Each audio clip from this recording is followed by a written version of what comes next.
Bonsoir à tous. Vous êtes à Controverse, votre émission de débat contradictoire sur la télévision du Burkina. Ce soir, retour sur le grand oral du président du Faso hier sur la télévision du Burkina. Et nous allons nous intéresser sur trois aspects. La question sécuritaire avec en lien le rôle des acteurs politiques. Nous aurons aussi à décrypter la question du processus électoral. Et puis enfin, nous allons parler de la question de la trêve sociale sollicitée par le président. Donc, nous ne sommes pas dans le format classique de controverse, vous l'aurez compris, puisque nous sommes là en mode décryptage au lieu du débat contradictoire où vous avez donc deux parties qui se font face. Et ce soir, comme invité, nous avons M. Rémi Fulgence Dandjinou. Il est le ministre de la Communication et des Relations avec le Parlement, porte-parole du gouvernement. Il est là pour donc représenter le gouvernement. Avec nous aussi M. Lionel Bilgo, que je vais simplement présenter comme analyste politique. Avec nous aussi M. Lassina Ouattara, qui est député, et il est le représentant du mouvement du peuple pour le progrès sur ce plateau. Avec nous M. Adama Serré, qui représente le chef de file de l'opposition. Bonsoir à tous. Bonsoir. Et merci d'avoir répondu à notre invitation. Je l'ai dit, trois sujets vont nous intéresser ce soir. La sécurité, le processus électoral et puis la trêve sociale. Nous allons parler d'abord de la question sécuritaire. Monsieur le ministre, je commence par vous. Quand on écoute le président du Faso, vous allez nous expliquer, il demande une union sacrée, surtout des acteurs politiques, où il dit clairement qu'il y a nécessité d'harmoniser le discours qu'il y a autour. Il dit il faut recadrer les discours. Qu'est-ce que cela veut dire?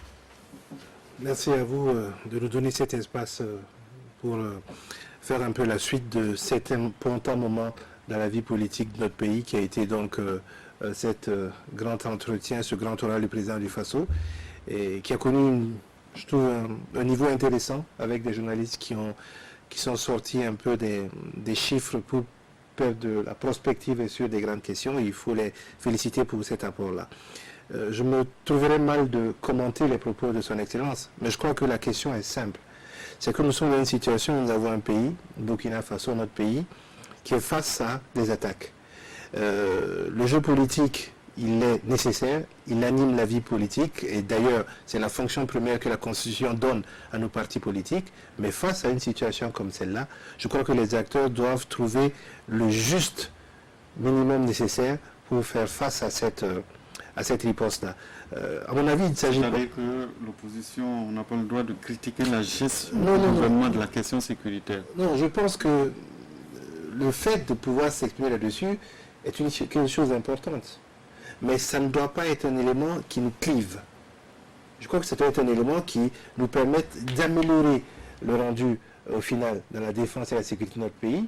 Mais on doit sortir des éléments qui sont des éléments clivants, des éléments qui sont des éléments qui fracturent notre tissu social ou qui fracturent le contexte national, sans pour autant empêcher les acteurs d'exprimer leur point de vue sur certaines questions. Je pense que la richesse du débat politique doit permettre justement de savoir préserver les questions essentielles, qui sont des questions comme celle-là, lorsque nous sommes en conflit. Je voudrais dire que d'ailleurs, si vous permettez, ça ne s'applique pas que au monde politique, ça s'applique à tous les acteurs. C'est-à-dire que nous sommes dans une situation où notre pays est en guerre, et on doit être capable de dépasser à un moment donné nos contradictions pour regarder ces aspects-là, quitte à trouver des canaux moins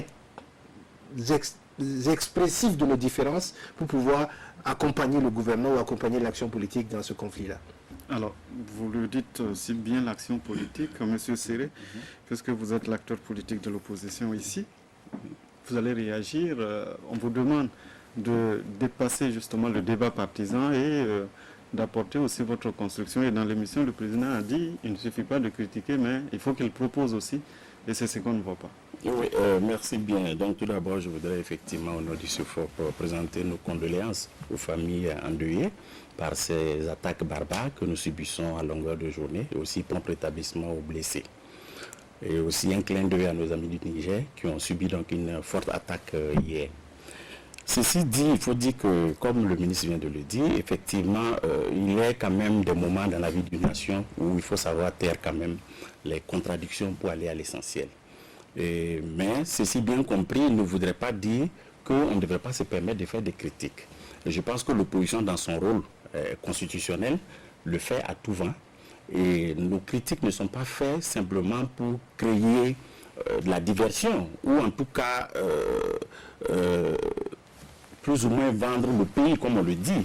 Mais nos critiques sont faites justement dans le sens d'améliorer pour qu'effectivement notre riposte face à ces attaques-là puisse être la meilleure possible.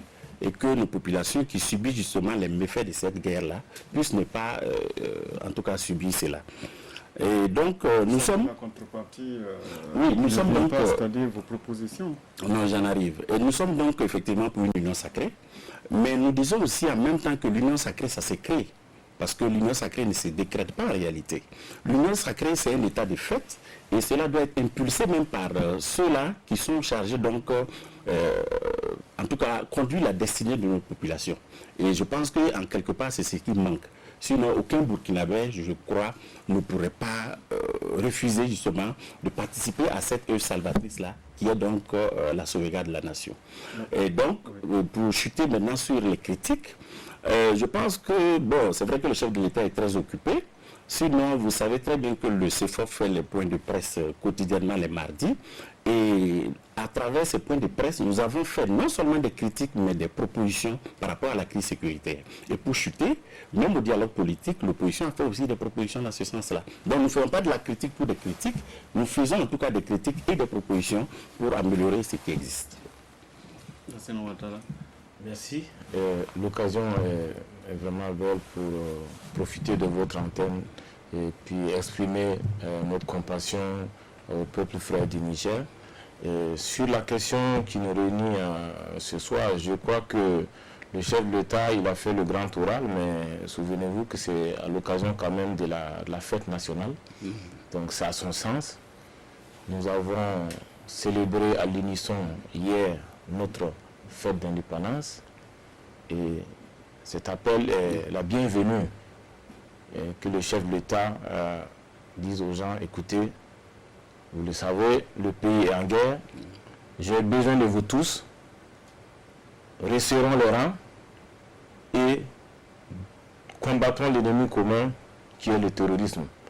Donc, l'expression, tout simplement, comme on le dit dans l'armée, en colonne couverte, suivez-nous, sans critique. Absolument. Hier, on avait, c'est-à-dire, c'est le commandant en chef, voilà, qui s'exprimait, voilà, qui a lancé l'alerte, qui a ouvert la main, il a tendu à tout le monde, venez, on va défendre, c'est la patrie qui est menacée ici. Nous sommes tous menacés, le terrorisme est aveugle, on s'est rendu compte, il ne regarde pas de couleur politique, il ne regarde pas de religion, il frappe aveuglement, sans raison. Donc je pense que effectivement, nous avons entendu cet appel. Nous avons entendu avant ça aussi l'appel aux volontaires qu'il a réitéré d'ailleurs. Et je pense qu'il nous parle aussi. Lui-même a dit qu'il a fait sortir son gouvernement pour aller expliquer dans les régions un peu sa volonté à travers cet appel. Et je pense qu'en tant qu'acteur politique, c'est une invite à nous aussi de parler à nos militants, de parler avec lui, à la population burkinabé, pour que nous puissions fédérer nos énergies pour pacifier notre pays. Le problème qui arrive jusque-là, c'est qu'il y a justement on va dire, des flèches entre l'opposition et la majorité. Et, oui, ça ne peut pas finir, surtout que vous savez que là... Il y a des accusations bien souvent où vous nommez des gens qui sont responsables de la situation. Bon, quand on reçoit des coups, vous savez, c'est la politique, souvent on en donne, bon, il y en a qui en donnent plus fort, certainement, mais c'est le jeu comme ça, et ça, il faut vous attendre, surtout que nous sommes à la veille de l'année électorale, je sais qu'on va en parler tout de suite, donc il y a la surenchère, mon frère Séré vient de parler de leur point de presse hebdomadaire, mais vous la suivez aussi, je pense que là-bas, c'est devenu un laboratoire. J'ai comme l'impression que vous rivalisez en formule choc. Chacun cherche à avoir un mot qui accroche et tout ça. Bon, ça fait réagir toujours dans un sens comme dans l'autre. Mais enfin, comme on dit, préservons l'essentiel. Lionel Bilgo, sur la question de recadrer le discours. Mais pour moi, c'est le recadreur qui demande de recadrer le discours. C'est le chef de l'État himself qui devrait justement prendre toutes les dispositions comportementales, tout comme aussi toutes les dispositions qui sont à son niveau possible de prendre pour recadrer vraiment ce discours-là. Et je me dis aussi que c'est dommage que dans un pays, le chef de l'État ait besoin de le dire. Un pays qui est en péril ait besoin de dire qu'il faut recadrer le débat. Franchement, je crois que toutes les nations, tous les peuples du monde, à un moment donné, ils ont ce qu'on appelle une colonne vertébrale, qui leur est chère, parce que sans cette colonne vertébrale, ils ne peuvent pas rester debout. Et donc, je pense que les politiciens ou les acteurs de la société, dans leur intégralité, devraient justement avoir ce symbole-là en tête et se dire que sur certaines questions, il y a la politique à faire, mais il y a aussi ce qu'on appelle l'abandon de soi-même pour l'intérêt général. Et je pense ici, justement, c'est de dire l'opposition ne peut pas regarder peut-être dans la gestion même de la question sécuritaire. Ah non, c'est pas du tout ça. Après, on n'est plus un État démocratique. C'est pas parce que, mais il y a des critiques qui sont constructives. Je pense que dans le débat de la sécurité, il y a des gens qui critiquent aussi le pouvoir sans faire partie de l'opposition ou même de la majorité, mais qui apportent aussi leur vision de la chose. Et on n'a pas besoin aussi de faire des critiques dans la presse, pas forcément.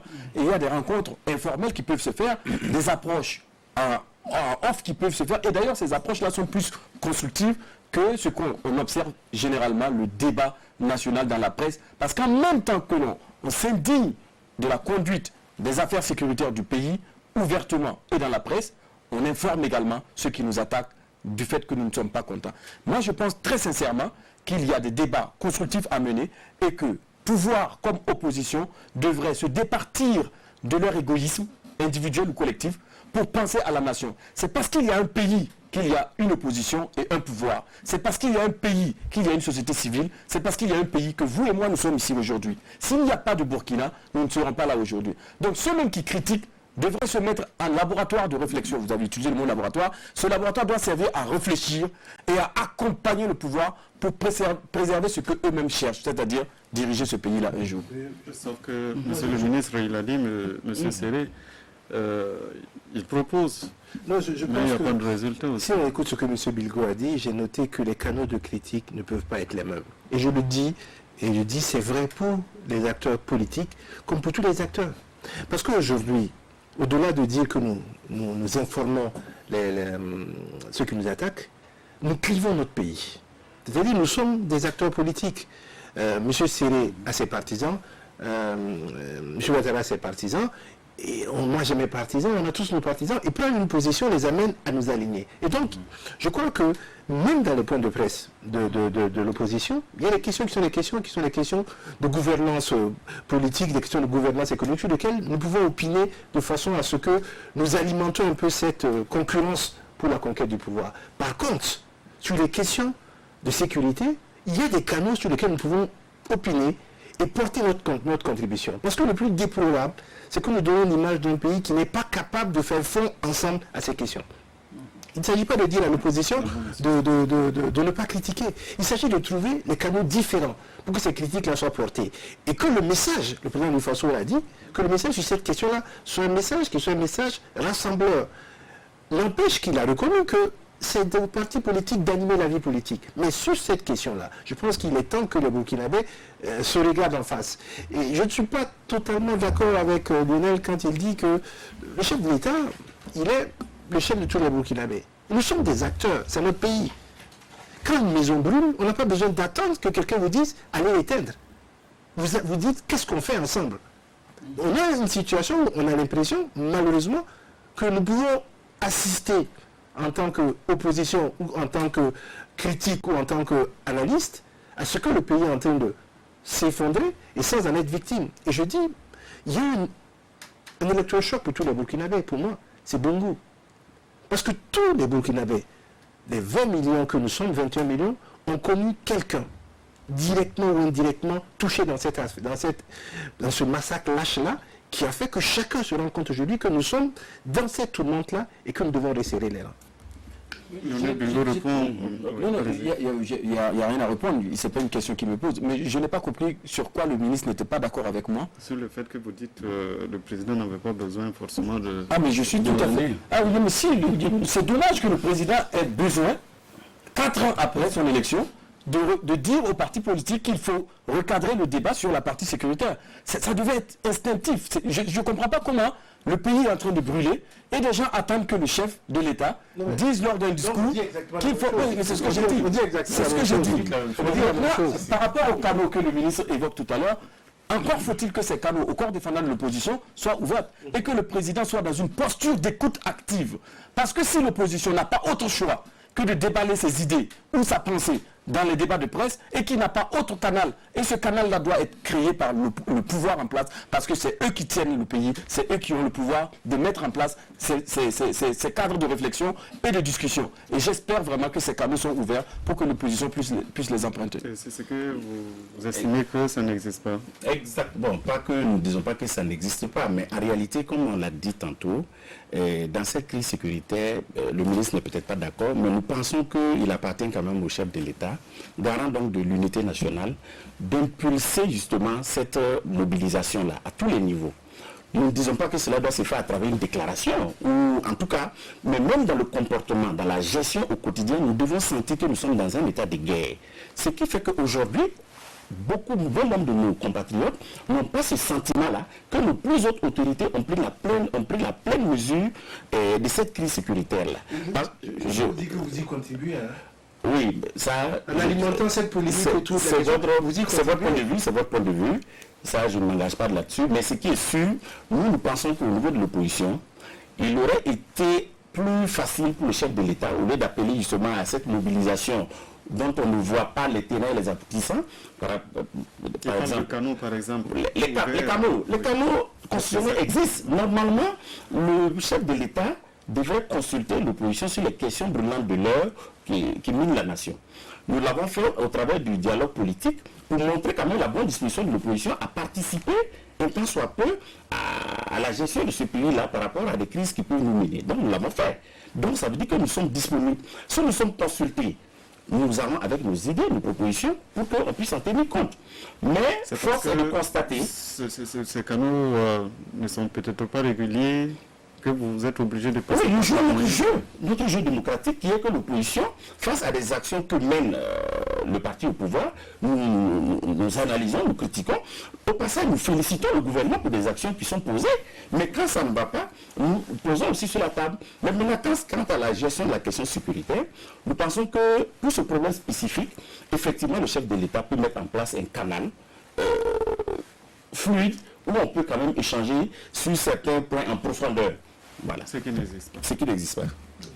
Je dirais que si la montagne ne va pas, j'allais dire, ne va pas à la vallée va la chose à mener. Ce qu'il faut faire ici, comme j'ai dit, c'est un pays, c'est le nôtre. On a tous dit, on est d'accord ici. La preuve, c'est que quand nous parlons de forces de défense, de sécurité, j'ai lu les déclarations, les discours. Bon, tout le monde encourage. Mais il faut passer à l'acte. Il faut, comme on a dit, moins muscler le discours sur cette question. Il faut faire moins de failles. C'est qu'on vous demande, voilà. Vous qui avez le pouvoir, c'est de tendre la main. Oui, mais justement, c'est que les espaces de dialogue avec votre opposition. La main est tendue, le président a tendu la main. Est-ce qu'il dit il ne faut pas qu'il reste dans une situation attentiste pour attendre? Il dit que c'est pas régulier. Qu'ils aillent au chef de l'État, c'est ce que j'ai entendu dire. Voilà. Qu'ils aillent au chef. Vous pensez que c'est plus important que la question sécuritaire aujourd'hui? Pourquoi on aille au chef de l'État?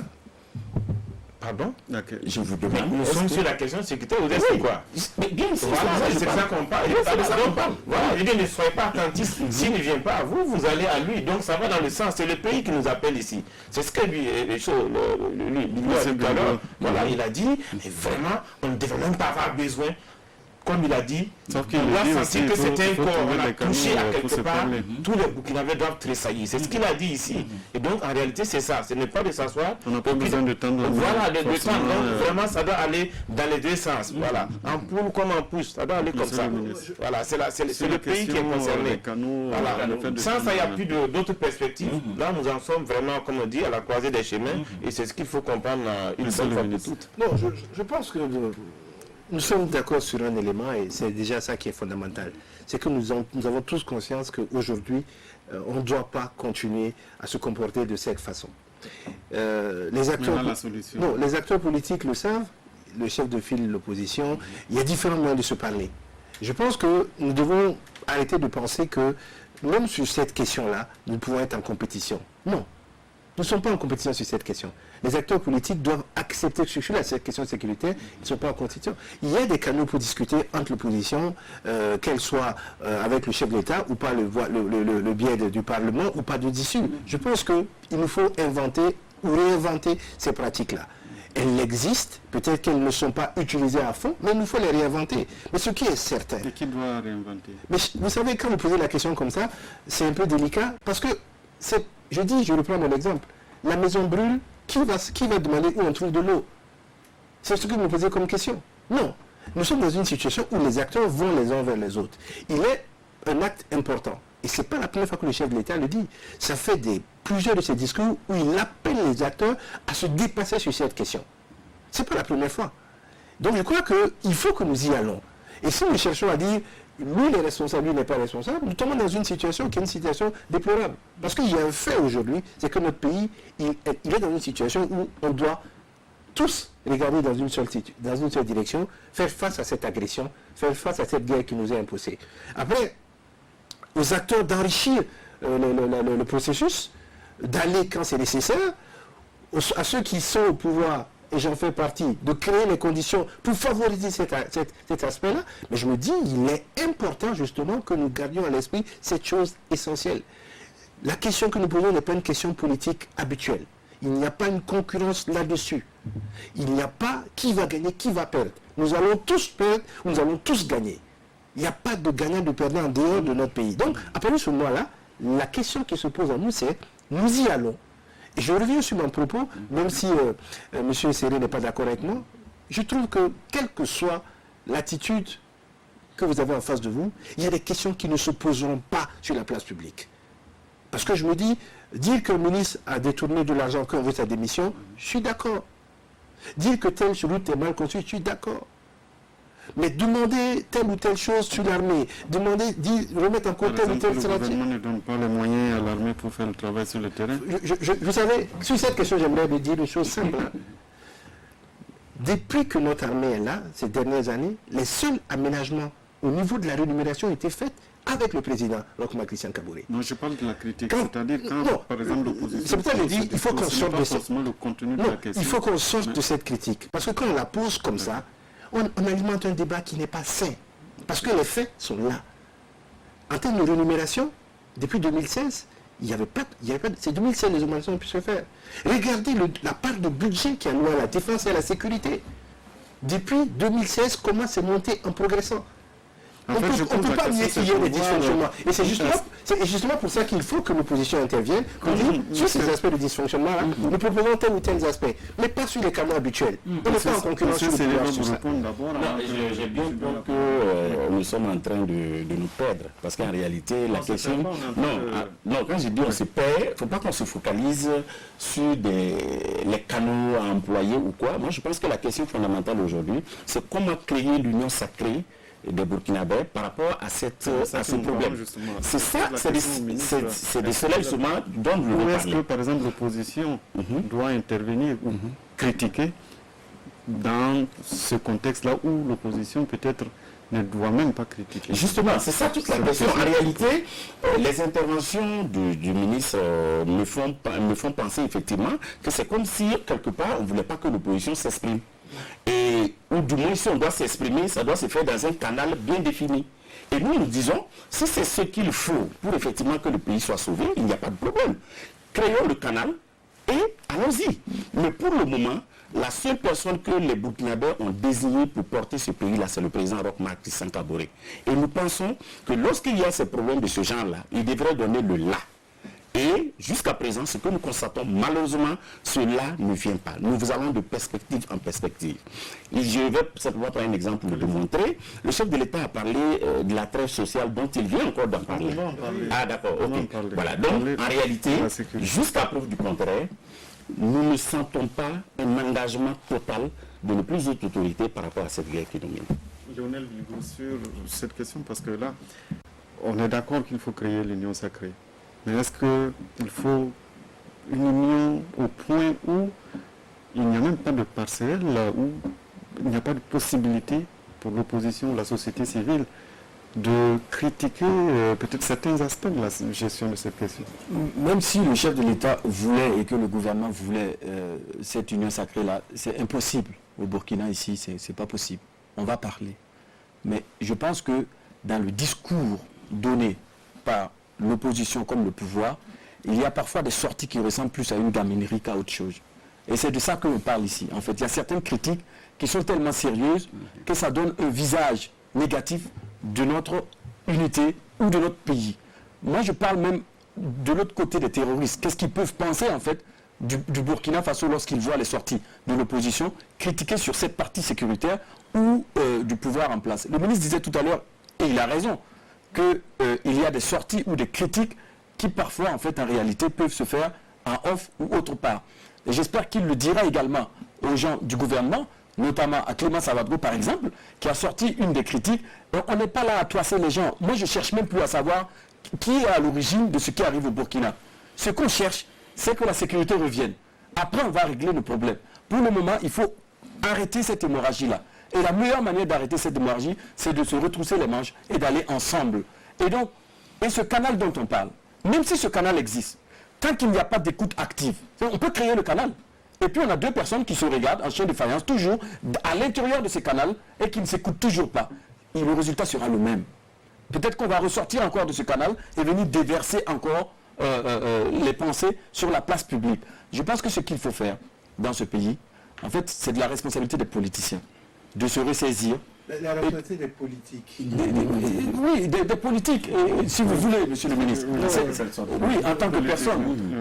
Mais c'est même une question éminemment politique. C'est-à-dire qu'il faut arrêter tout ce capharnaüm-là pour ramener une discussion sereine sur la construction du pays.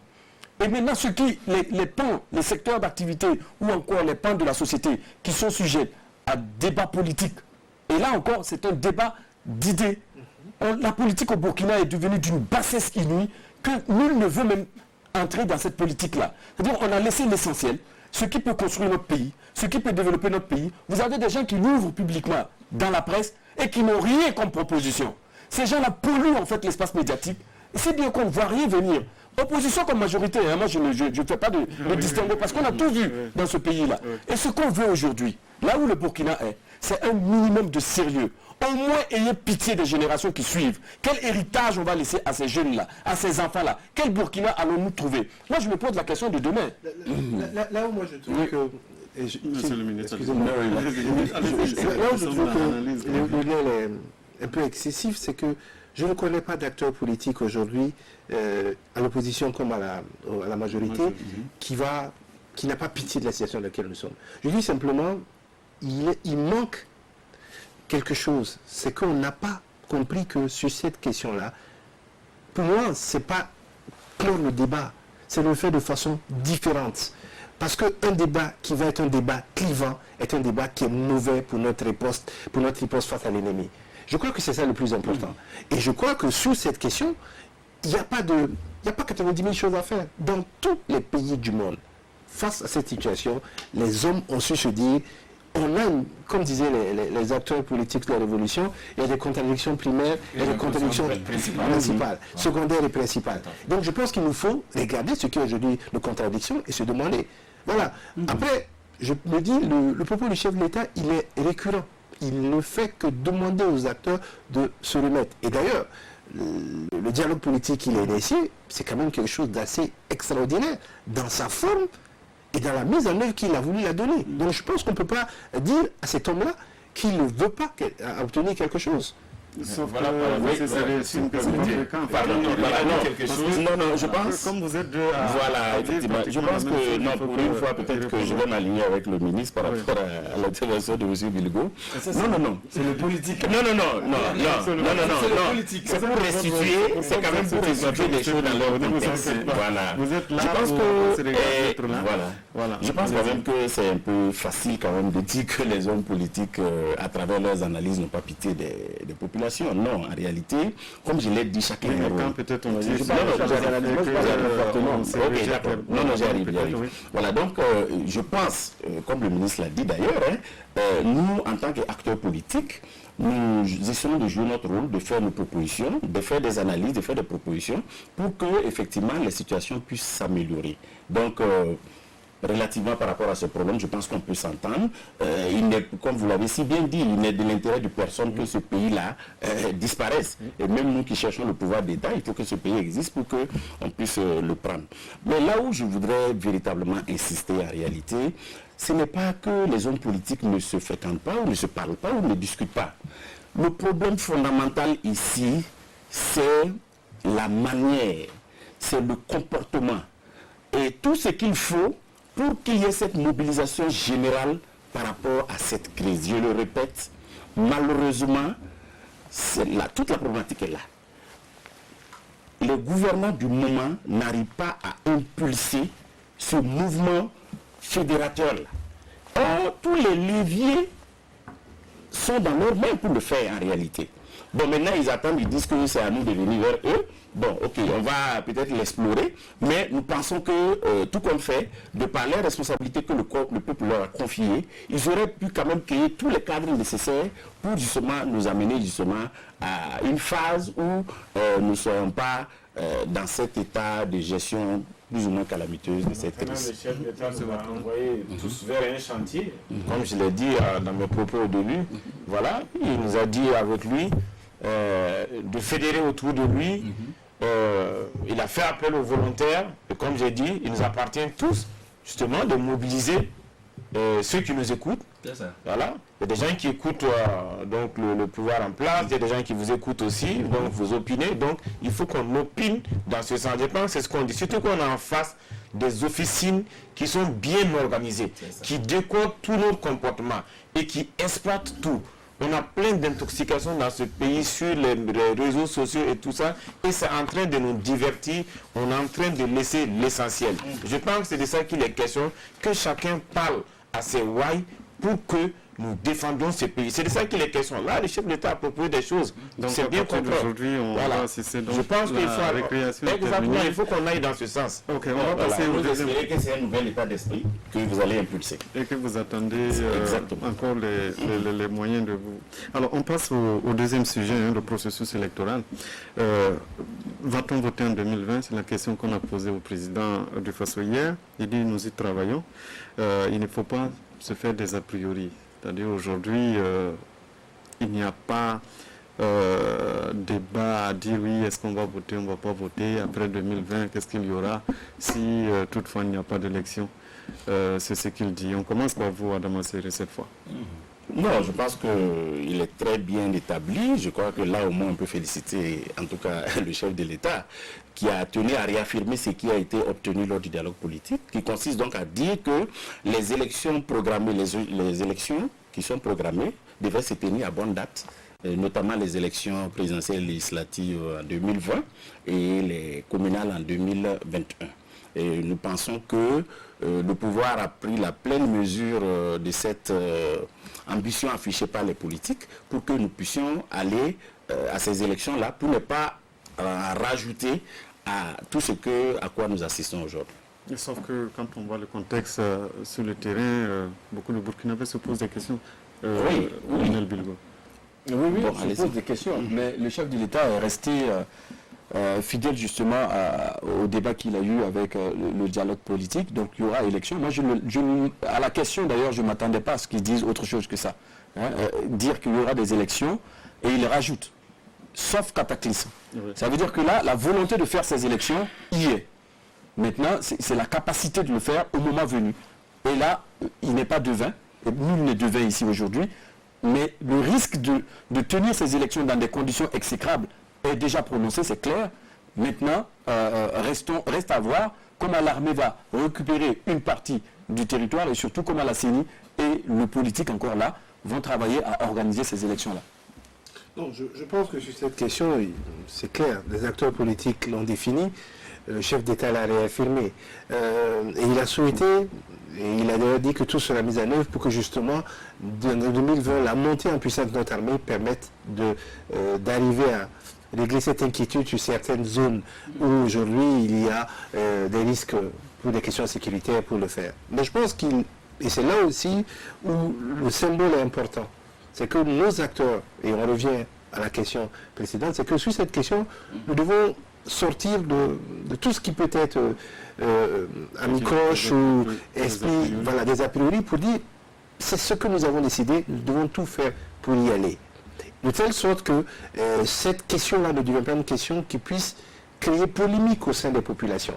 Et le président l'a réaffirmé, tant sur la question du Lenga, en guillemets, que sur d'autres choses. Constitutionnellement, nous devons tout faire pour tenir ces élections-là, parce qu'il ne faut pas rajouter de la surenchère à la surenchère, de la tension à la tension. Donc je crois que là-dessus, il n'y a pas de débat possible là-dessus. Oui, mais est-ce qu'il n'y a pas aussi en fait de la prospective en se disant, avec des scénarios, on va dire, totalement risqués un scénario optimiste. J'ai participé à une réunion, c'était avec l'opposition d'ailleurs, à la réunion de la CENI, vous en étiez là, où le président de la CENI, justement, après le dialogue, disait qu'il a reçu une lettre du chef de l'État qui, en tout cas, instruit la CENI de tout mettre en œuvre pour que les élections puissent se tenir. Donc ça, c'est côté technique. Et donc, eux, ils assurent le côté sécurité. Donc, croisons tous les doigts, mais comme il a dit, allons à l'action, comme il nous a demandé, pour que d'ici cette période-là, on voit qu'effectivement, la donne a changé. Et c'est vrai, la situation est très pénible aujourd'hui, mais comme le chef de l'État lui-même l'a dit, il y a des gens qui étaient dans une situation similaire ou peut-être plus grave que ça, qui ont pu tenir des élections. Donc, on pense, en tout cas jusqu'à peu de contraire, qu'on doit pouvoir organiser ces élections, en tout cas en 2020. Parce que, autrement dit, nous allons rentrer dans une autre impasse. Sinon, on rentre après dans une crise institutionnelle, en plus de ce que nous avons comme crise sécuritaire, ce n'est pas bon. Donc je pense que là-dessus, tout le monde est d'accord. Vous allez peut-être envoyer les politiques encore d'autres. Est-ce que là, c'est pas aussi encore une entente entre politiques qui refusent peut-être de voir la réalité en face? Je l'entends souvent développer. On a posé la question au président hier, après son mandat, si toutefois, personne ne le souhaite, mais si toutefois il y a peut-être ce scénario catastrophe où il est peut-être difficile de tenir les élections à ce moment-là. Est-ce que c'était peut-être pas le moment de s'entendre et puis bon, de faire de la prospective? Mais je pense que de façon sournoise, chaque acteur politique fait ses plans B, C dans la tête. Même si officiellement, l'optimisme règne et on se dit il faut tenir ces élections-là, y compris le président lui-même. Je vous dis que dans sa déclaration, il met une virgule, il dit sauf cataclysme. Ça veut dire qu'il tient en compte aussi la situation dans laquelle le pays est. Donc, il faut poser le débat peut-être au grand jour. Il ne l'exclut pas. Poser le débat, si c'est eux qui posent le débat, je pense que l'opposition va les soupçonner de vouloir jouer à un autre jeu. Je pense qu'il faut d'abord constater les faits de ce cataclysme et ensuite le débat se posera. Mais je crois que chacun réfléchit dans les camps retranchés à ses plans BC. Mais moi j'ai espoir en tout cas que ces élections se tiennent au Burkina Faso. Et le président le dit si bien, des pays ont connu des troubles, le Mali à côté, ils ont organisé des élections. On peut dire que ça a marché ou pas, mais en tout cas, ils ont organisé des élections dans une insécurité presque totale de leur territoire. Ici au Burkina, je pense que l'optimisme règne et attendons de voir les avancées de l'armée en termes de récupération de toute partie, en tout cas du territoire, pour imaginer ça. Et je crois aussi que là, il y a un appel fort. C'est trop tôt d'envisager peut-être le scénario. 2020, c'est à côté, c'est pas trop tôt. Sauf que je pense que il y a des actions qui sont mises en place, il y a une réorganisation au sein de l'armée, je crois, et il y a des opérations qui sont menées à l'est et au nord en ce moment.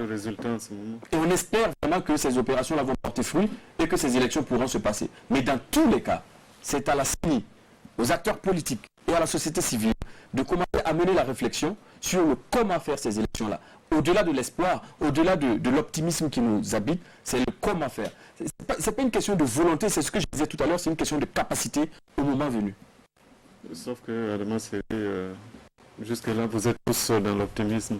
Oui, non, je pense qu'aucun Burkinabé ne souhaiterait que la situation sécuritaire se dégrade de plus en plus dans notre pays. Donc nous pensons en tout cas qu'il y aura un sursaut et que nous allons pouvoir faire face à cette crise sécuritaire. C'est pour ça d'ailleurs que aussi c'est l'une des raisons qui pousse l'opposition à effectivement faire aussi des propositions pour que ce problème puisse...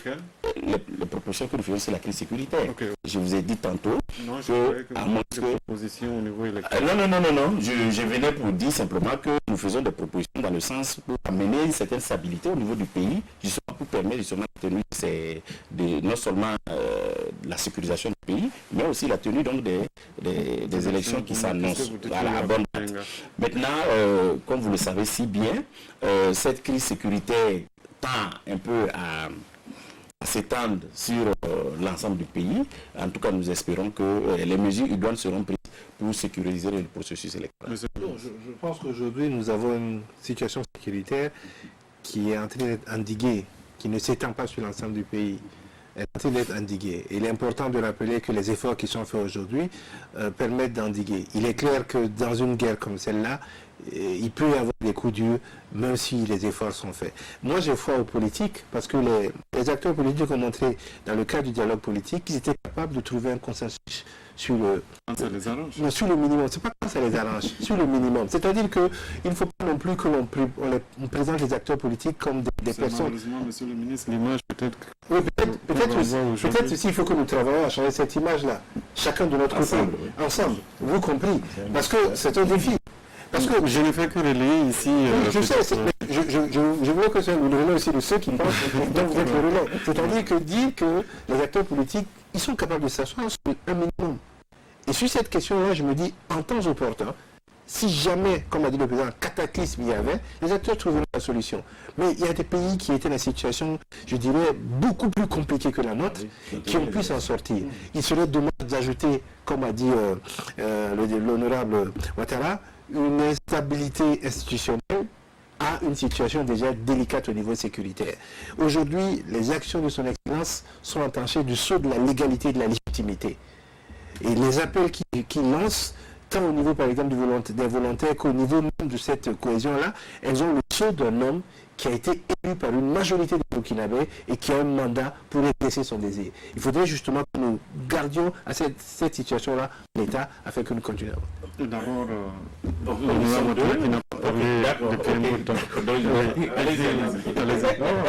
je pense que sur cette question, quand on se parle, voilà, on dit la même chose. Voilà, quand on se parle, le ministre vient de le dire, effectivement, on a pu s'entendre sur une plateforme minimale pour même le pays l'amener là où on l'a amené, à faire le changement, et là on s'entend pour conduire le processus électoral, donc alors que le plus important c'est pacifier le pays. Donc je pense que c'est un impératif. Voilà, il faut que les gens se comprennent.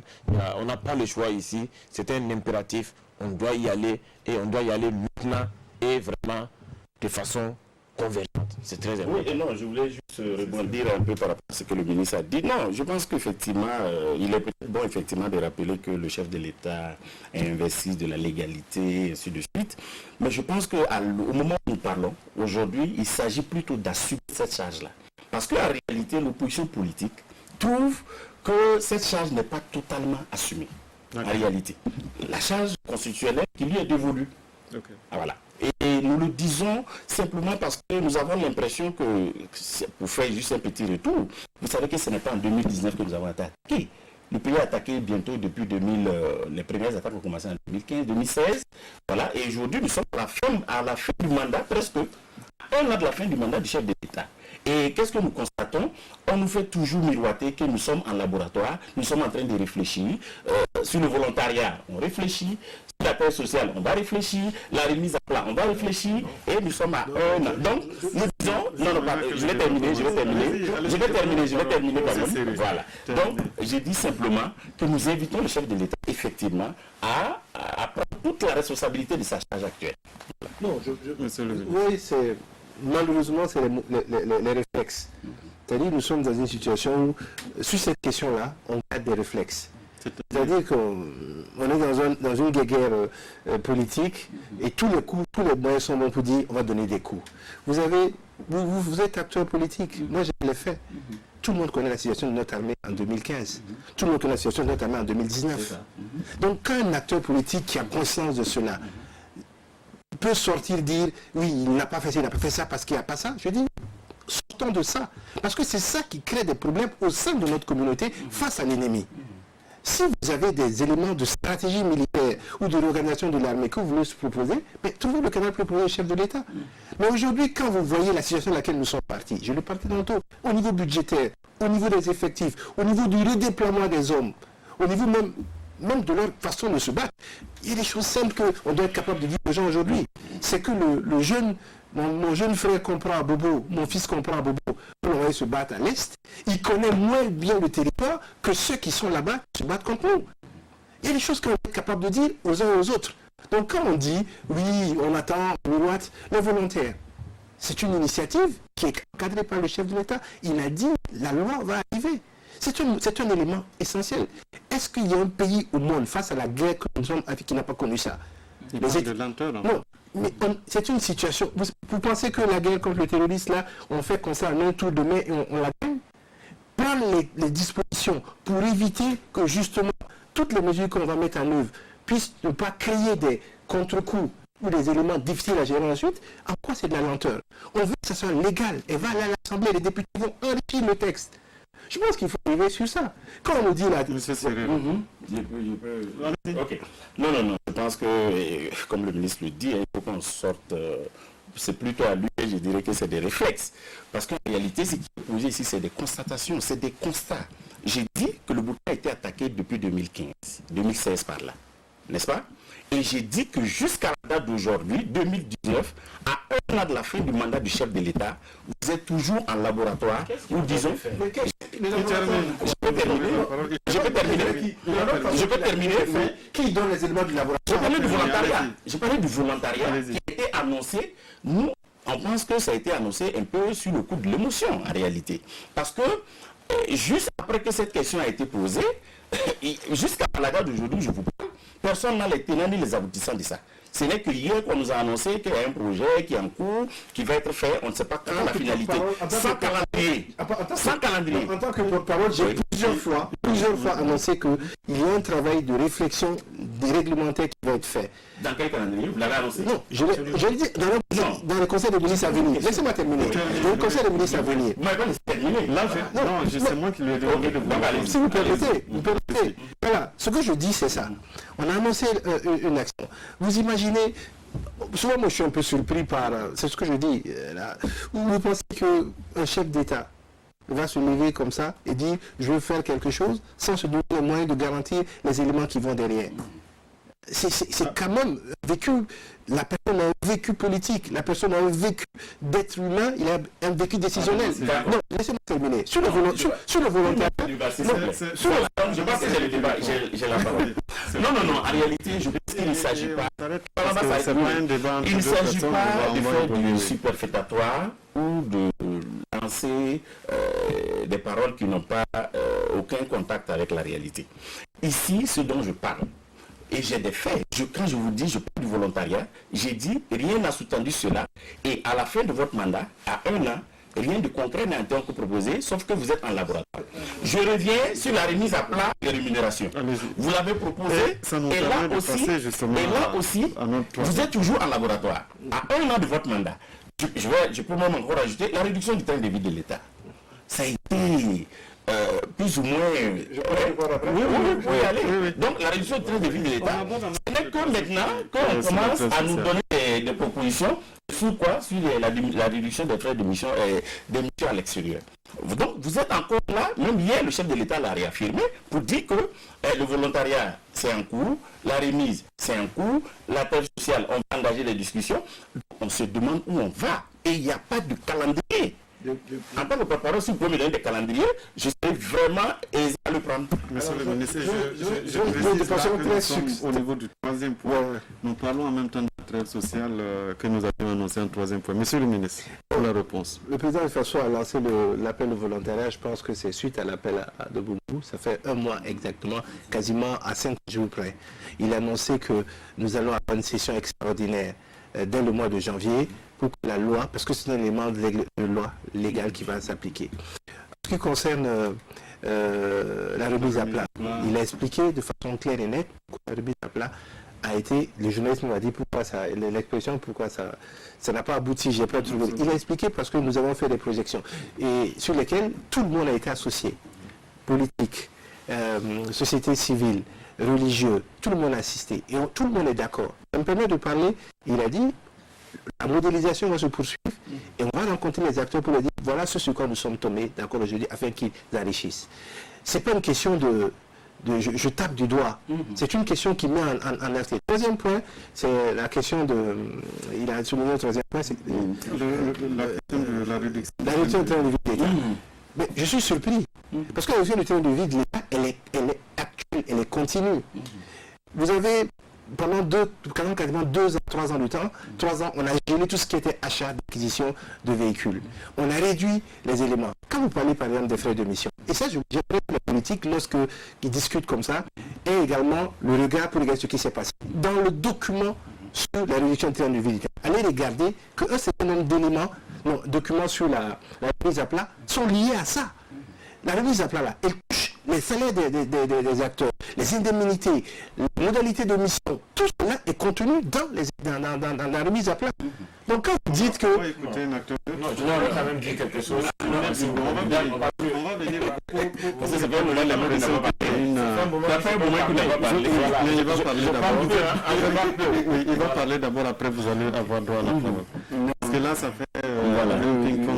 Mais sur la question de la trêve sociale. De la trêve sociale. Mais si vous permettez, je vais juste faire une petite pirouette avant de revenir rapidement en quelques secondes. Sur la question des volontaires, monsieur le ministre, quand même le président a donné l'impression lors de son premier discours d'avoir lancé comme ça un pavé dans la mare sans aucune réflexion préalable. La preuve est que dans son débat hier, il le dit aussi, il dit nous avons proposé des volontaires, les gens ont parlé, les gens ont commencé à critiquer, nous avons dit ok, on a écouté. Et on va travailler. Donc, vous voyez, il a dit qu'il a envoyé des missions de ce gouvernement pour aller expliquer ce qu'on veut. Voilà. Mais il dit que les gens ont parlé et qu'ils ont écouté. On a rencontré les acteurs. Non, mais il a tout de même dit que les gens ont critiqué et qu'ils ont écouté. Et qu'ils ont travaillé autour de ça et maintenant ils ont proposé quelque chose, ils ont envoyé. C'est ce qu'il a dit. Ça veut dire quand même, ça veut tout dire. Dès la déclaration préalable, la réflexion n'était pas faite. Voilà. Même s'il a l'expérience politique et tout, un homme qui peut avoir toutes les expériences possibles, on peut se tromper. Voilà. Sur la trêve sociale, moi je pense que le Burkina a besoin de ça. Très sincèrement. On a vraiment besoin, en plus de l'insécurité, rajouter une surchauffe sociale, un ciel orageux social, ça ne nous arrange à rien, ça nous avance à rien. Je pense que la trêve doit d'abord venir de ceux qui tiennent les rênes du pays et du pouvoir. À tout ce monde social-là qui grève et qui revendique.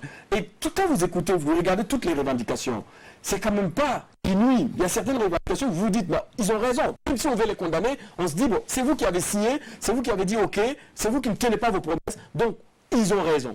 Et sur certains points de revendication, on peut se dire, oh là quand même ils peuvent patienter parce que ça ne va pas. Mais il y a d'autres quand même, c'est assez flagrant que ce sont des promesses qui ont été discutées avec le même pouvoir en place toujours, qui a signé et qui est d'accord et qui ne tient pas ses promesses. Sur ce coup-là, je pense que c'est au pouvoir justement de revoir sa posture et de faire. Par rapport à la réduction du train de vie de l'État, vous savez, quand le message a été lancé, je me souviens, c'est dès la prise de pouvoir du Premier ministre qu'il a dit, tout le monde a applaudi et tout le monde attendait. Et si le ministre dit que c'est engagé dans des documents ou dans des papiers, vous savez, le social a besoin de voir pourquoi. Et c'est pour ça que tout le monde continue à dire, vous avez promis, c'est pas venu.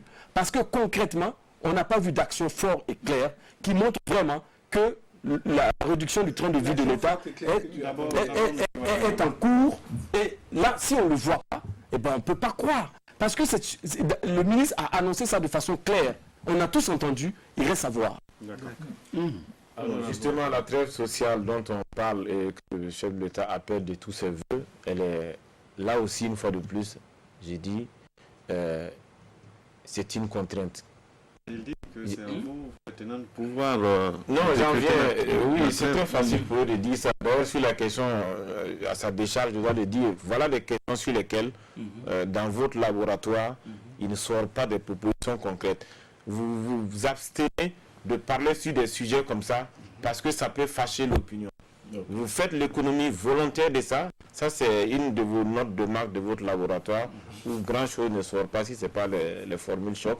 Ça, par exemple, il faut en parler parce que c'est l'autre péril du Burkina, c'est ça. Notre administration publique est en train de mourir par le fait, justement, que c'est trouble.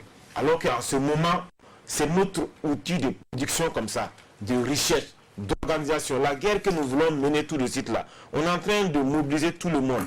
À côté des militaires, derrière le président, on aura besoin effectivement des moyens. C'est l'administration qui nous permet, le travail qui nous permet d'avoir les moyens pour continuer effectivement à tenir ce budget exponentiel, en tout cas qui est croissant de la sécurité. Donc, si on n'a pas de trêve sociale, mais ça veut dire qu'il y a péril dans la demeure. Mais sur ces questions, malheureusement, vous, généralement, on ne vous entend pas clairement là-dessus. Vous n'êtes pas à l'aise pour le dire parce que vous voulez contenter les gens, alors qu'une fois de plus, comme on dit, ça fait partie des substances sur lesquelles repose la nation. C'est des substances sur lesquelles repose la nation. Donc c'est vraiment important cette trêve sociale. Non, je pense que l'importance de la trêve sociale n'est plus à démontrer. On ne vous entend pas là-dessus. Donc je disais que l'importance de la trêve sociale n'est plus à démontrer et l'opposition à notre niveau. Ça m'étonne que vous dites que vous n'avez jamais entendu parler de propositions de l'opposition dans ce domaine. Pourtant, nous en faisons pratiquement quotidiennement, que ce soit à travers le SOFOP, que ce soit même à travers les partis affiliés au SOFOP. Pour la trêve sociale, par exemple, notre vision a été que il fallait simplement que le ton puisse être donné. La trêve sociale ne se décrète pas. La trêve sociale, c'est un ensemble d'enchaînements. Et ça doit être impulsé par le premier responsable de ce pays. Et nous pensons que cela a manqué. La preuve, lorsque vous avez voulu faire la remise à plat, vous refusez, mais vous n'avez pas pu avancer. Et on est toujours bloqué. On est à la case départ. Vous pensez que c'est nous? Non, j'arrive. Je parle du pouvoir MPP qui a proposé la remise à plat. Voilà, donc on n'a pas avancé. Donc, pour revenir, je veux dire simplement que la trêve sociale, c'est un ensemble de comportements. Et même les syndicats l'ont dit, lorsque on a parlé de cela, ils ont dit, nous sommes d'accord, on peut y aller, mais cela dépend des conditions qui y sont. Mais malheureusement, les conditions ne sont pas là. Et comme je l'ai dit, c'est même une question de gouvernance en réalité. Parce que les mêmes problèmes continuent, que ce soit des problèmes de corruption, ça continue. Les problèmes de malversation, c'est des lots quotidiens. Monsieur le ministre dit que c'est un problème de gouvernance. Je voudrais déjà rappeler un fait sur lequel il faut que nous soyons d'accord. C'est-à-dire que le gouvernement et le Premier ministre, son Excellence, M. Christophe Joseph Marie Dabé, a dit tout ce qui est engagement du gouvernement pris, nous allons les mettre en œuvre. Il faut rappeler que ces engagements-là ne datent pas de 2016. Il y en a qui datent de 2011. Oui, j'allais même dire que c'est un héritage. Non, oui, c'est ça. Pour toute personne qui viendrait à gouverner, il ne faut pas qu'ils pensent que c'est résolu. Voilà. Voilà. Donc, il y a cette première vérité. La deuxième vérité, en ce qui concerne la trêve sociale, le président Faso a dit nous voulons une trêve sociale formelle. C'est-à-dire que ce n'est pas une situation d'accalmie tacite. Il faut que les acteurs acceptent de dire sur cette période-là, nous allons mettre bas la terre parce que nous avons d'autres intérêts. Il y a cet intérêt qui est l'intérêt de la défense nationale. Ce que je voudrais dire, pour revenir au propos donc en ce qui concerne la remise à plat, tous les acteurs y ont participé. Moi, j'ai eu la chance de diriger avec le ministre Ouaro une des commissions qui avait en charge notamment tout ce qui était lié à la question du fonds commun aux indemnités, etc. Et on a vu comment c'était enrichissant, y compris avec les représentants des coutumiers, les partis politiques présents, etc., etc. Mais lorsque, et là je voudrais abonder dans le sens de ce que dit l'honorable Ouattara, c'est que moi je suis vos points de presse, je suis vos déclarations. On a vu des situations ici extrêmement difficiles. On attendait que quand même sur ces questions-là, l'opposition ait le courage de dire, mais s'il vous plaît, là, parce qu'il y a des intérêts. On a vu la dureté de la grève de la santé. On a vu la dureté de la grève au niveau des régies financières. On vous a jamais entendu. Je pense qu'il faut que nous soyons capables, à un moment donné, de passer outre à tous les niveaux nos intérêts conflictuels ou partisans pour regarder les choses dans un sens. La trêve sociale que nous demandons, ce n'est pas une quête, ce n'est pas qu'on ne mendie pas. Aujourd'hui, plus de 50% de notre budget est alloué aux questions de rémunération salariale. Ce budget-là, il a besoin de travailler pour d'autres Burkinabés, il a besoin de renforcer notre sécurité, il a besoin, dans le même temps, de créer les conditions de développement. Il faut que nous acceptions de dire, sur cette période-là, l'État a concédé un certain nombre d'acquis. Il y a peut-être des choses que nous devons mettre en œuvre de façon express, il y a d'autres que nous devons également pouvoir étaler sur la durée, mais il faut que nous acceptions cette réalité. Oui, on va aller très rapidement, je pense qu'on ne va pas s'étirer sur ça. Non, en réalité, je pense que il faut qu'on arrête un peu ce comportement qui tend à ne poser que des diagnostics et on n'avance pas vers des solutions concrètes. En réalité, c'est ça le problème. Aujourd'hui, vous parlez de la grève de la santé, au niveau de la grève des régies finales. Vous n'avez jamais entendu l'opposition parler de ça? Voilà, donc c'est comme je l'ai dit à l'entame de mon propos, c'est comme si vous refusez d'entendre ce qui vient comme un discours contraire pour vous aider à avancer. Voilà. Sinon, par rapport à la question de la grève de la santé, nous avons été l'un des premiers acteurs à mettre le doigt là-dessus et à vous exhorter, n'est-ce pas, à tenir au moins vos engagements, sinon au moins à approcher les acteurs pour que tous les... J'arrive. Non, j'arrive. Laissez-moi terminer, s'il vous plaît. Non, je vais terminer. Voilà. Donc, nous avons dit, il faudrait approcher les acteurs pour justement créer ce cadre-là d'échange qui permette, n'est-ce pas, d'élever ces écueils qui sont posés. Parce que c'est qu'on ne dit pas assez. Les gens vont en grève parce que vous signez des accords et des engagements que vous ne respectez pas. En réalité, c'est ça. La plupart des engagements. La plupart des grèves, c'est ça. Maintenant, j'arrive. Au niveau de la grève des régies financières, je pense que quand même pour un gouvernement responsable, comme vous l'êtes, et même pour les autres gouvernants qui vont venir, comme il a dit, je vais arriver, comme pour les autres gouvernants qui vont arriver, la question du budget du Burkina Faso est un problème crucial sur lequel il faut s'asseoir et prendre des actions fortes pour le devenir de cette nation. Nous sommes les premiers à le reconnaître comme vous. Mais malheureusement chez vous, ce qui pêche, c'est encore la manière. Simplement ça. C'est simplement la manière. Parce que vous êtes venus, vous avez commencé à régler des problèmes au cas par cas. Voilà. Rapidement, ça vous a rattrapé et vous êtes là. Hier, le chef de l'État, j'ai entendu, il a dit le cas par cas, c'est fini. Donc, ça veut dire que du coup, il reconnaît qu'il y a une gestion au cas par cas. Ensuite, dans les conversations, les gens viennent demander, il a dit les engagements, c'est fini.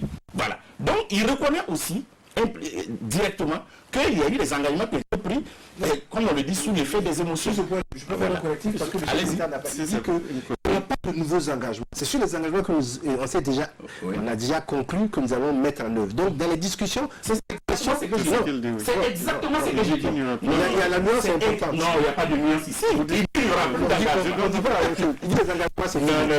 Non, exactement. Voilà. Les nouveaux engagements, il n'y en aura pas. Voilà. Ça veut dire qu'il y a eu des engagements. Il y a eu des engagements qui vont être mis en œuvre, qui vont être tenus. C'est ce que le Premier ministre a dit. À un an de la fin de votre mandat. Je veux par exemple, juste préciser qu'il y a un certain nombre de décrets qui ont été pris il y a quelques mois de cela, qui sont issus d'engagements pris en 2011 et en 2012. Donc, ne dites pas ça simplement comme ça.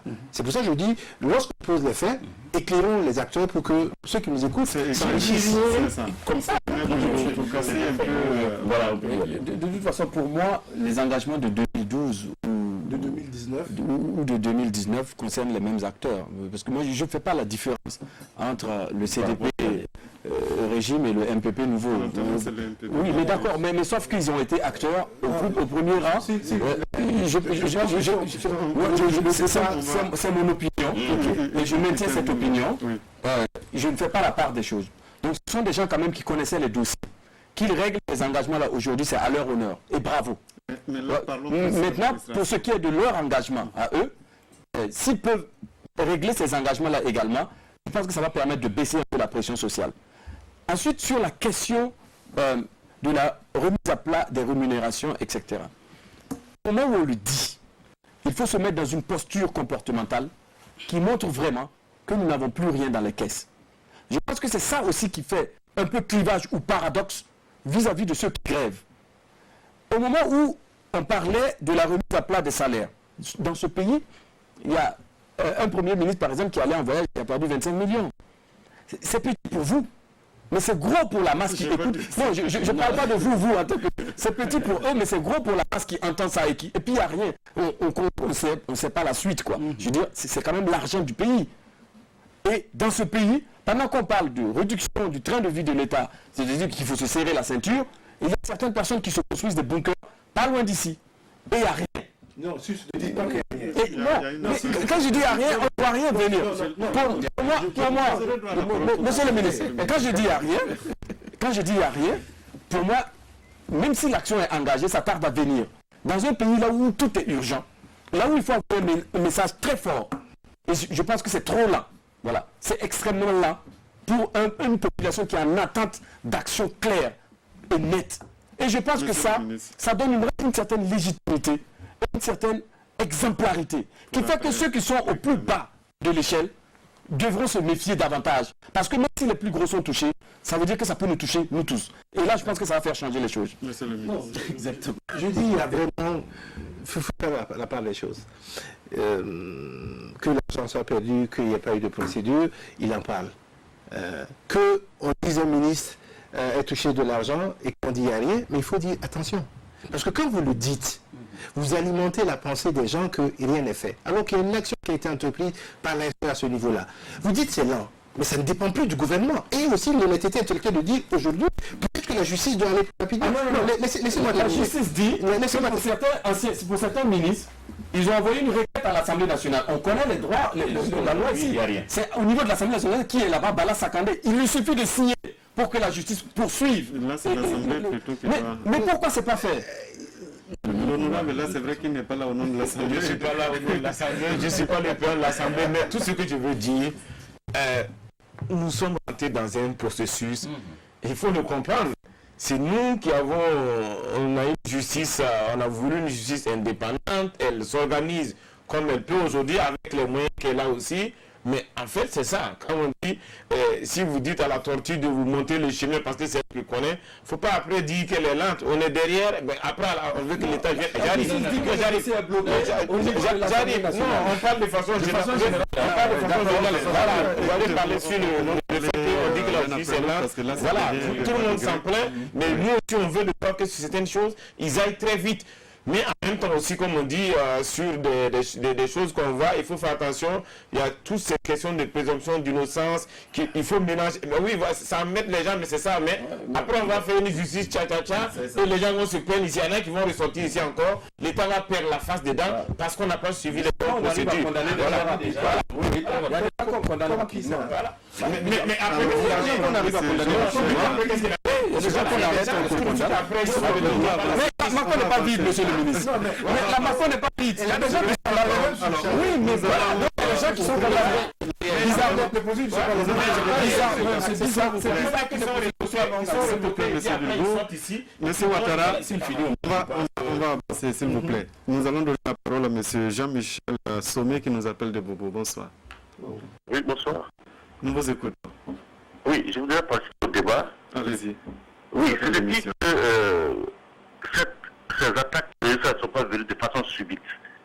Sans vouloir parler des conséquences, je crois que dans un pays, lorsque ça ne va pas, il n'y a pas lieu de définir X ou Y pour dire qu'il faut chasser le mal. Moi, j'en viens à l'opposition. Parce qu'il y a des déclarations, souvent ça fait froid au dos. Le problème, on demande de démissionner. L'opposition a été réglementée. Et son article 13, il est dit là-bas qu'il est du devoir de l'opposition, tout comme de la majorité, de défendre les intérêts supérieurs de la nation. Cinquième tiré, pour revoir la concertation directe dans le cadre d'un dialogue politique sur les questions d'intérêt national. Oui, notre pays est attaqué. Le chef d'État, il fait des propositions. Je crois que la même façon dont les gens vont battre la campagne là. Parce que dans les villages là, l'opposition a ses hommes, le pouvoir a ses hommes. Si vous ne partez pas aussi dire aux gens, dans le pays ça ne va pas, il faut que vos militants là acceptent ce que le chef d'État dit, parce que notre pays là est en péril. fait dans le Burkina, il n'y aura pas d'élection. Vous allez gouverner qui? Il y a quelqu'un qui a dit sur le plateau là-bas. Je pense qu'il faudrait que dans ce pays-là, que les gens acceptent d'appliquer. Mais l'opposition, il a un budget, tout et tout. Voilà, on a parlé de budget ou autre là. Mais voilà aussi une situation. Vous avez une statut, mais je crois que c'est regrettable. Il faut que dans cette situation-là, qu'on laisse les intérêts égoïstes et aller aussi partout dire voilà ce qui se passe au Burkina Faso. Conséquence, mobilisez-vous. Et quelqu'un l'a dit, au nord, les gens qui sont là-bas, mettez mieux le terrain que quelqu'un qui est au sud. Je vous remercie. Merci beaucoup, Monsieur Séré. Merci bien. Non, je voudrais simplement dire qu'en réalité, comme il a si bien dit, l'opposition a un budget. C'est parce qu'effectivement, l'opposition est connue de par la loi. Et nous avons un rôle à jouer. Et parmi ce rôle-là, il a situé donc la défense de la nation. Et je pense que l'opposition ne s'écarte pas de cette ligne-là, en réalité. Nous, en même temps que nous critiquons des actions du gouvernement, nous faisons des propositions. Nous ne pouvons pas nous taire parce que nous sommes dans une certaine situation où on ne peut pas faire des critiques. Non. L'opposition dit simplement que la crise sécuritaire, depuis longtemps, n'a pas été suffisamment bien gérée. On a commencé par un forum sur la sécurité, on a nommé des ministres de la sécurité qui n'ont aucune compétence dans le domaine, et nous pensons que c'est aussi à favoriser un tant soit peu l'installation du terrorisme. Donc, l'opposition ne fait que jouer son rôle. Et lorsque, comme je l'ai dit tantôt, lorsque nous mettons le doigt sur un problème, c'est que ce problème, il a fait l'objet d'analyse. Et nous faisons en conséquence des propositions. Donc je peux rassurer les téléspectateurs que l'opposition se veut une opposition républicaine. C'est pourquoi d'ailleurs nous avons saisi la main tendue du chef de l'État lorsqu'il nous a proposé d'aller au dialogue politique. Et nous ne cessons de répéter qu'à chaque fois qu'on aura besoin de nous, à chaque fois que notre apport sera nécessaire, nous sommes disponibles. Voilà. Alors, c'était une réponse parce que voilà, le téléspectateur qui parle était d'avis avec vous. Il faut peut-être que l'opposition propose plus. Voilà. On va, s'il n'y a pas d'autres... Alors, nous allons écouter ces téléspectateurs qui nous appellent de Koudougou. Bonsoir. Bonsoir, monsieur Nous vous écoutons. Eh bien, vraiment, pour la question sécuritaire nationale ou bien la question politique du pays, quand j'écoute les hommes politiques de cette nation, ça me fait froid au dos. Ça me fait froid au dos, j'ai peur pour mon pays. Parce que je trouve que pour des calculs politiciens, depuis nous avons dépassé l'insurrection.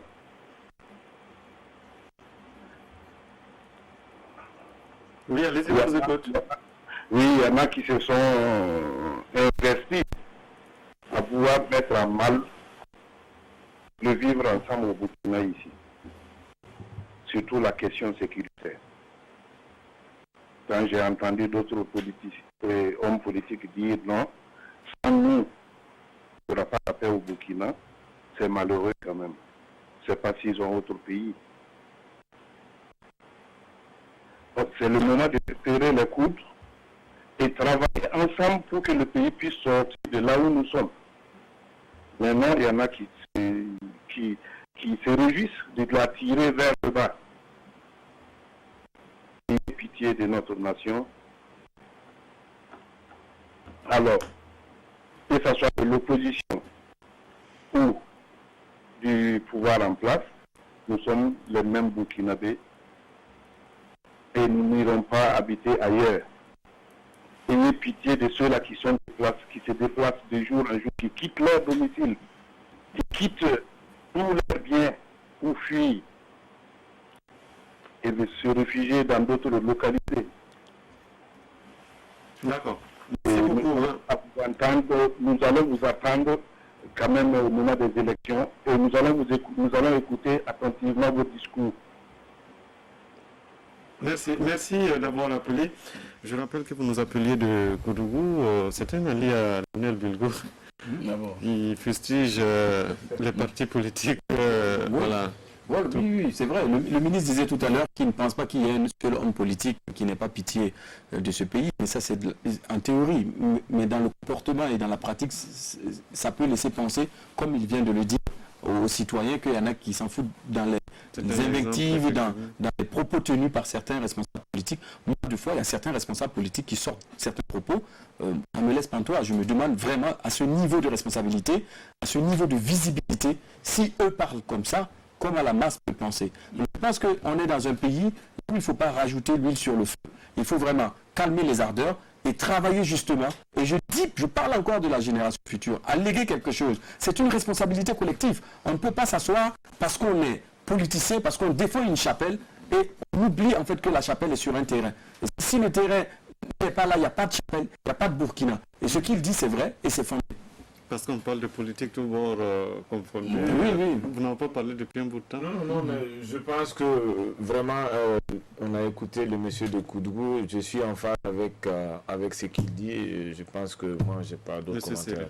Non, je pense que ce qu'il dit, moi je le prends comme une interpellation à plus de responsabilités parce qu'effectivement, lorsqu'on voit certains faits, certains acteurs politiques, effectivement, qui font des sorties sur le terrain, surtout au moment où on parle d'union sacrée, et ainsi de suite, je pense que quand même il y a un bémol à mettre. Donc ça, je le prends comme une interpellation à toute la classe politique pour que chacun fasse un peu l'effort justement de s'insérer dans ce carcan-là qui puisse permettre à notre pays de sortir de l'ornière.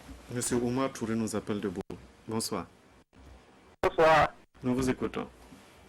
Eh bien, je dois dire félicitations à tout le plateau et particulièrement à monsieur le ministre. Et je voudrais particulièrement lui demander d'aller toujours dans le sens de la vérité et comme ça le peuple pourra comprendre que l'insurrection ne fait pas pour rien. Eh bien, je vais parler Allô? Oui, on vous écoute. Voilà, je vais dans un premier temps parler de l'appel à volontariat. La préoccupation que j'ai, je me demande si cet appel a été fait pour pousser les citoyens à lutter contre les terroristes ou bien si c'est fait pour tout simplement les empêcher d'agir. Parce que sur un plateau de débat de Burkina Info, eh bien, il y a des jeunes du BAM qui étaient sur le plateau de deux tendances différentes. M. Touré, le grand parle du président du Faso. Est-ce que vous pouvez peut-être tirer des éléments là parce que nous tous ici, on n'a pas suivi le plateau dont vous parlez.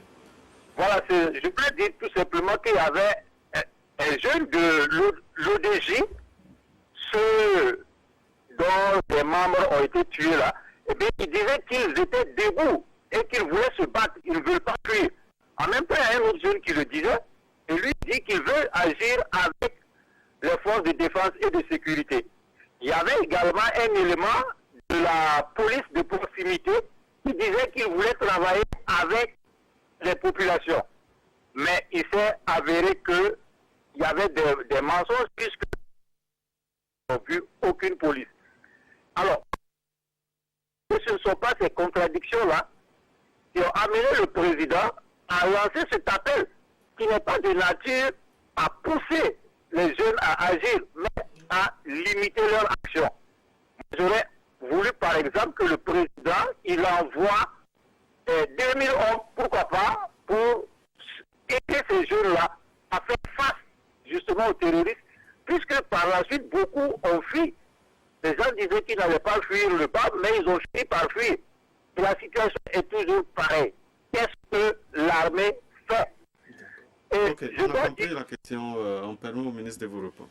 Non, je voudrais le remercier parce que ça me permet de parler de cet appel au volontariat. Je crois qu'il faut restituer le cadre. C'est-à-dire que depuis, il y a un besoin de la population de participer. Il y a une réalité aussi, c'est celle du maillage de notre territoire. Nous avons aujourd'hui 8902 villages au Burkina Faso. Et il est quasiment impossible d'avoir, parfois dans des distances raisonnables de 30 à 40 km, un détachement. On connaît également malheureusement les structures de notre réseau routier qui est difficile. Donc comment les populations peuvent participer à la défense de leur territoire dans les zones les plus délicates sous le contrôle de nos forces de défense et de sécurité? Par le recrutement, dans leur mode opérationnel, dans leur capacité à agir à quel niveau, et surtout, ensuite, dans leur démobilisation, entre guillemets, dans ce processus-là. Donc l'idée, ce n'est pas d'empêcher les gens d'agir, c'est de permettre aux gens d'agir, mais dans un cadre légal, qui va être aujourd'hui voté à l'Assemblée nationale avec la session extraordinaire donc de janvier, qui va permettre. J'ai soumis, on a passé un certain nombre d'enquêtes sur moi, je veux participer, voilà comment je vais le faire, dans quelles conditions je vais le faire, pour ne pas que demain, le risque est présent, le président du message du 11 décembre, il ne faudrait pas que nous ouvrons la porte également à des atteintes à notre vivre ensemble, parce que des dérapages par-ci par-là peuvent intervenir.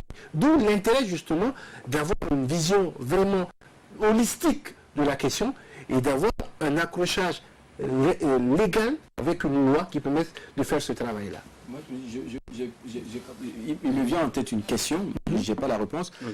Est-ce qu'il n'y a pas à craindre, par exemple, parce que ce qui est décrit là, c'est une police proximité sous couvert justement de l'armée ou des forces de défense. Alors qu'on sait que déjà cette police de proximité-là existe traditionnellement ou endogènement, notamment les Corlouévo, dans le plateau central et un peu plus loin, et les Dozo dans l'ouest du Burkina. La question que je pose, est-ce qu'il y a dans la réflexion qui est menée un arrimage entre ces deux entités-là? Est-ce qu'il n'y a pas de risque en fait de clash à l'intérieur de ces localités-là? Je crois que ici l'appel à volontaire qui a été fait, le ministre Dandino a parlé tout à l'heure, bien sûr, et le monsieur qui a parlé des initiatives spontanées comme ça, mais là, vraiment, c'est un appel individuel. C'est pas un appel qui est fait à des corps de ceci. Non, c'est vraiment chaque Burkinabé. Comme on a dit, nous sommes tous des soldats pour ce pays. Le président l'a rappelé encore dans son grand oral pour dire que, mais en cas de besoin, nous irons tous au front. Donc, tous ceux qui sont dans les initiatives locales et tout ça, mais ils viendront à titre individuel. Rentrer maintenant dans un corpus qui sera encadré par la loi et qui seront vraiment formés et les rôles définis par l'armée qui reste en première ligne de ce combat. Il est question, j'arrive, j'ai pas fini. J'arrive. Il est question ici en réalité que chacun défende le périmètre qui est devant sa porte. Il est question de ça. Et qu'on sorte justement de cette situation de passive à situation active. Nous allons nous battre. Quand tout le village s'érige, on dit une case en train de brûler, tout le monde est debout, mais on voit qui n'est pas debout. Et ça encourage ceux qui ne sont pas debout à vouloir, même s'ils ne peuvent pas s'élever, de donner des idées. Et en même temps, ça dit que ça joue sur beaucoup de choses. Notre perception même, ça va changer. Même l'information que souvent on demande de l'enseignement, tout le monde devient vraiment beaucoup plus actif. Et en ce moment, comme on dit, les gens connaissent mieux les partenaires que même les militaires qui viennent. Donc ils peuvent vraiment aider. C'est de ça qu'il est question ici en réalité. Sinon, ce n'est pas pour mettre une police de poste. Non, c'est pas ça. On va s'arrêter là. Ce soir, malheureusement, le temps qui nous est imparti est arrivé à terme. Nous avions sur ce plateau M. Rémi Fulgence Dandino, il est ministre de la Communication et des Relations avec le Parlement, porte-parole du gouvernement. Il est sur ce plateau au nom du gouvernement donc. Avec nous aussi, nous avions M. Lionel Bilgo, il est ici comme analyste politique. Avec nous, M. l'honorable député Lassina Ouattara, qui représente le mouvement du peuple pour le progrès. Avec nous, M. Adama Séré, qui représente ici le chef de file de l'opposition. Merci, messieurs, d'être venus analyser ce grand oral du président de Faso hier pour nous. Merci à vous qui nous avez suivis, à vous qui avez appelé et participé à cette émission. Tout à l'heure, vous avez rendez-vous avec Draman Dadian pour la dernière édition du journal. Bonne suite de programme sur la RTV.